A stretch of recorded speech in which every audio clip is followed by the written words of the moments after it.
Wa qala Allah Ta'ala fi ayatil ukhra badi'us samawati wal ardi wa idza qada amran fa innama yaqulu lahu kun fayakun. Sadaqallahul azim wa sadaqa rasulullahil karim. Alhamdulillah jamaah sidang Jumat yang insyaallah dimuliakan oleh Allah Subhanahu wa taala. Marilah sama-sama kita meningkatkan kualitas ketaatan kita, kualitas kedekatan kita dengan Allah Subhanahu wa taala.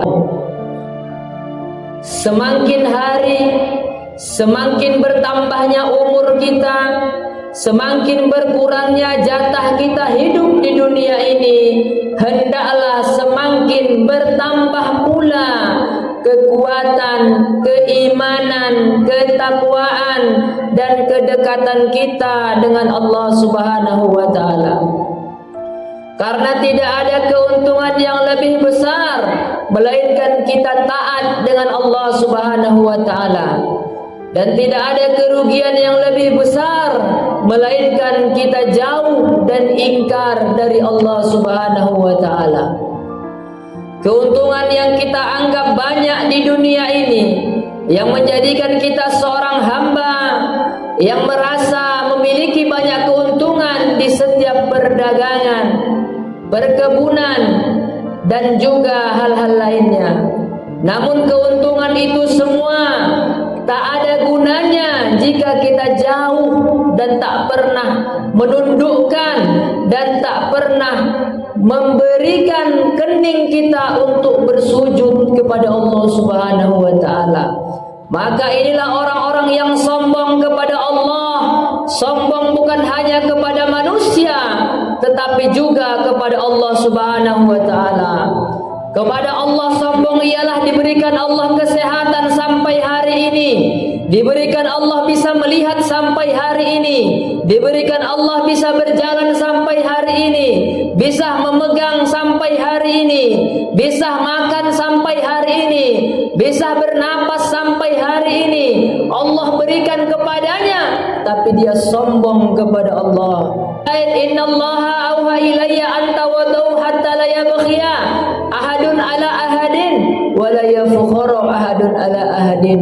Kata Nabi, orang yang ada sedikit sombong di dalam dirinya, walaupun sombong kepada Allah, tak pernah menjalankan perintah Allah, maka dia tak akan pernah masuk surga.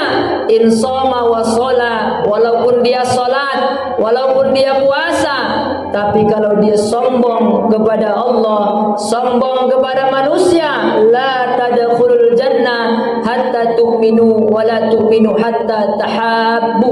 Dia tak akan pernah bisa masuk ke dalam surganya Allah Subhanahu wa taala. Hadirin jamaah Jumat yang dimuliakan oleh Allah, kita sama-sama mengetahui ini adalah bulan yang mulia, bulan yang Allah tuliskan dalam Al-Quran. Salah satunya ialah terjadi di bulan ini, di hari ini, yaitu bulan Muharram.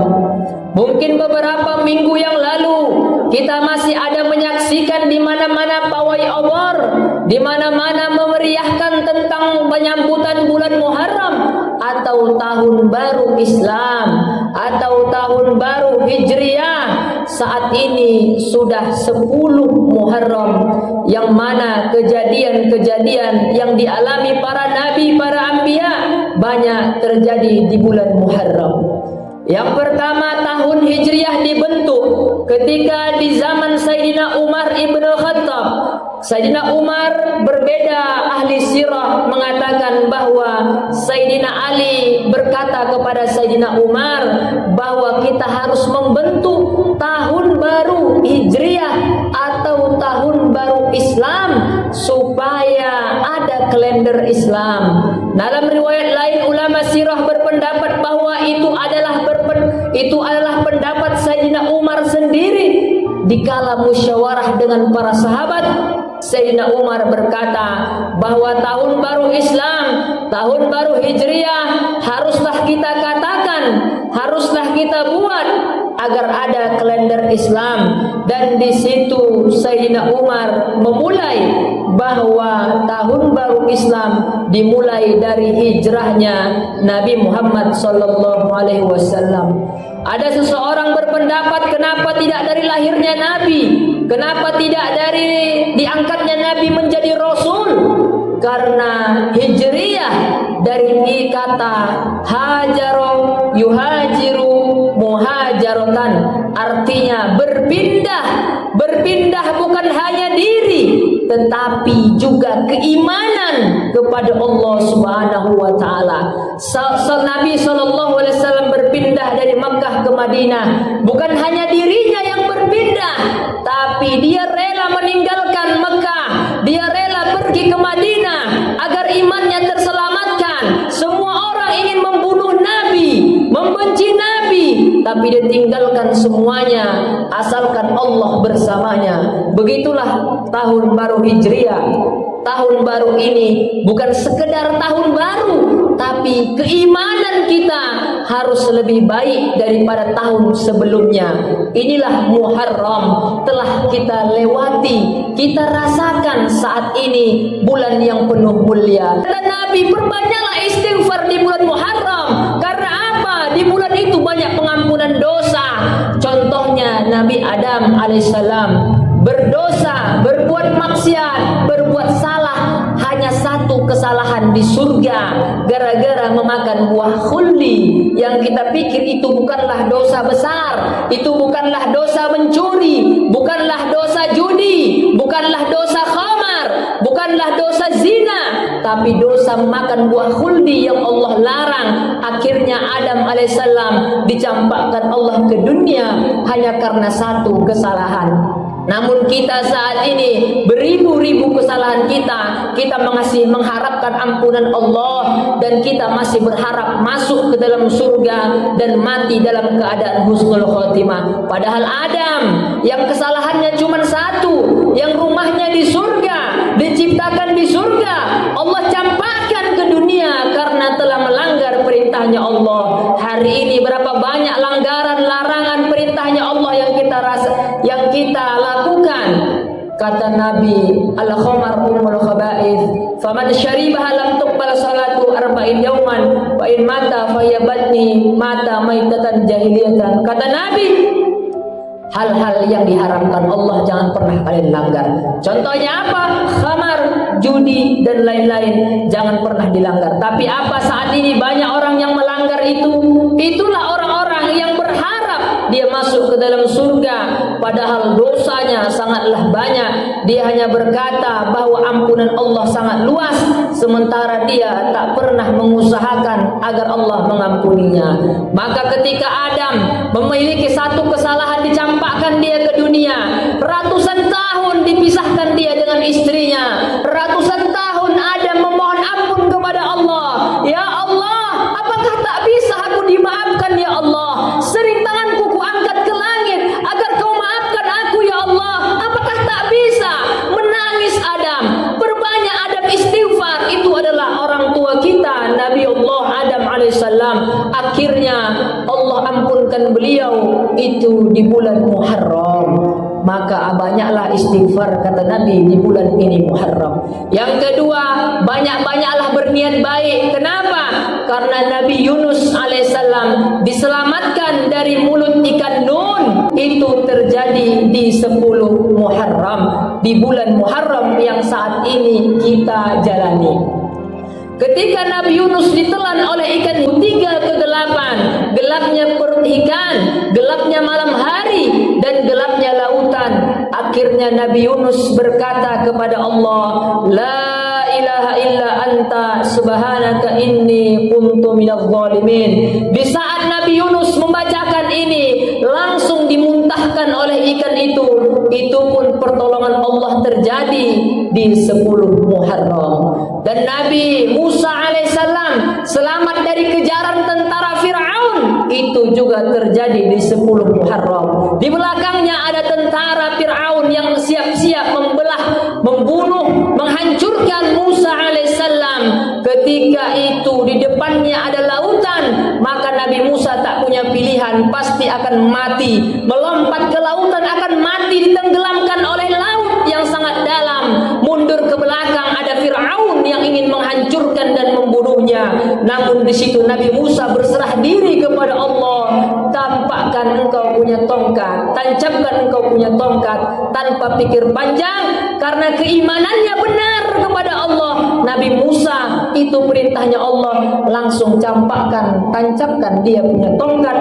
Lautan terbelah menjadi 7 bagian karena keimanan kepada Allah. Seandainya kita hadirin di saat kita yang di posisi Nabi Musa, dikejar oleh tentara Fir'aun atau orang-orang yang jahat ingin membunuh kita, lalu di situ Allah katakan, tancapkan engkau punya tongkat. Apakah kita yakin nyawa sudah di ujung tanduk? Tidak, rasanya tak nyambung rasanya. Tapi itulah dalil bahwa segala perintah Allah wajiblah kita laksanakan. Sholat 5 waktu, sudah sholat tapi tak ada perubahan. Bukan karena aku sholat ingin hidupku berubah menjadi lebih baik. Aku sholat bukan karena hidupku supaya menjadi kaya. Aku sholat bukan karena supaya aku banyak rezeki. Tapi sholat perintahnya Allah. Kerjakan semua perintahnya Allah. Jangan kau mengeluh, aku sudah sholat tapi hidupku masih sengsara, cobaanku masih banyak, hidupku masih gak bagus-bagus. Malah bagusan orang yang gak sholat. Bukan perkara sholat dan enggaknya, tapi ini perkara perintahnya Allah subhanahu wa ta'ala. Siapa yang memerintahkan? Allah. Siapa yang wajib melaksanakan? Kita sebagai hamba Allah subhanahu wa ta'ala. Lalu Nabi Musa selamat dari tentara Fir'aun. Itu juga terjadi di bulan Muharram, 10 Muharram. Nabi Ibrahim selamat dari bakaran Raja Namrud. Dibakar Nabi Ibrahim karena menghancurkan berhala. 40 hari 40 malam api itu enggak mati. Pikir orang-orang kerajaan Ibrahim telah menjadi abu. Ternyata setelah padam api itu, Ibrahim diberikan makanan dari surga, minuman dari surga, tempat tidur dari surga. Siapa yang memberikan? Allah. Siapa yang diberikan? Ibrahim. Kenapa?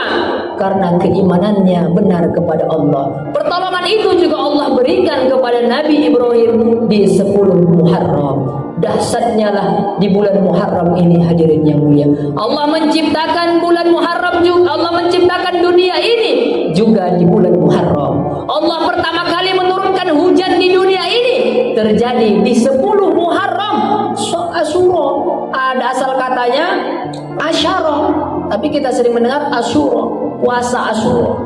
Inilah 10 Muharram saat ini. Maka Nabi Muhammad mengatakan, puasalah kita di 10 Muharram. Saat inilah mungkin yang melaksanakan, mudah-mudahan Allah terima puasanya. Dan yang belum bisa melaksanakan, mudah-mudahan juga Allah bisa buat nanti puasa di 10 Muharram yang akan datang. Karena tak ada kehidupan yang kekal, tak ada harta yang kekal, tak ada jabatan yang kekal. Semua akan kita tinggalkan. Hanya saja kita meninggalkan dalam keadaan siap ataupun tidak.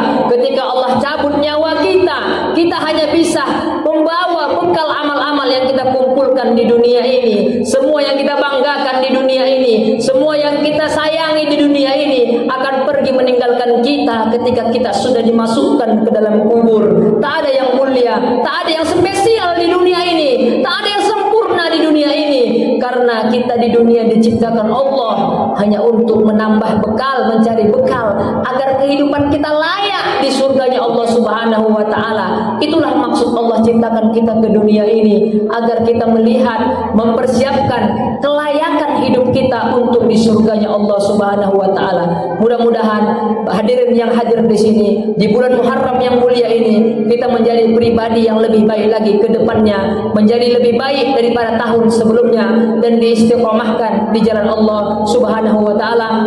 Dan di bulan Muharram ini mudah-mudahan segala hajat, segala keperluan, segala dosa kita diampuni, hajat kita dikabulkan, dan segala masalah cobaan kita diselesaikan oleh Allah subhanahu wa ta'ala. Itulah yang kita harapkan di bulan Muharram ini. Kebetulan di hari Jumat, kebetulan pas di 10 Muharram, insyaallah doa-doa kita dikabulkan oleh Allah subhanahu wa ta'ala.